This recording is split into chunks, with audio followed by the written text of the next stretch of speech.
Russia-Ukraine war latest news. Ukraine's surprise attack on Russia transformed the battle. With the United States preoccupied with its presidential election, Ukraine attacked Russia's Kursk region, seizing the opportunity that presented itself.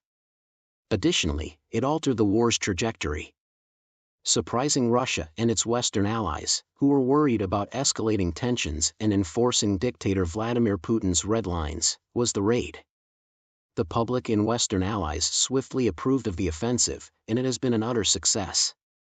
On the ground, conditions were also favorable for the operation. Pretending to be defending the Sumy and Kharkov area against an impending Russian invasion allowed Ukraine to gather sufficient forces without drawing suspicion from Moscow.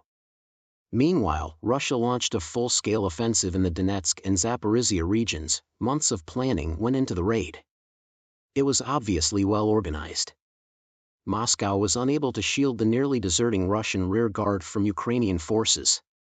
Above all else, Ukraine altered the course of the conflict by freeing its forces from the resource-based, trench warfare reminiscent of World War I that Russia had enforced, allowing them to launch gradual offensives that had cost thousands of lives. On the contrary, it set off a mobile war that the Russians were ill-equipped to handle. As a result, Ukraine will have a significant advantage. To protect its enormous region, Russia simply does not have the means. There were a number of things that the raid uncovered that Putin will not like.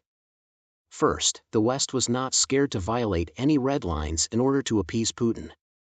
The West had drastically exaggerated the dangers posed by the Kremlin. Take Russian Security Council Deputy Head Dmitry Medvedev as an example. He has refrained from making any online threats to destroy the Anglo-Saxons or anything similar. Russia has started to pull its forces out of its western frontiers, particularly in Kaliningrad and Belarus, and Ukraine ended up helping NATO with security. The fact that Russians fled the battlefield in droves after the raid proved they weren't prepared to protect native Russian areas either. Those who stayed put up no fight and capitulated.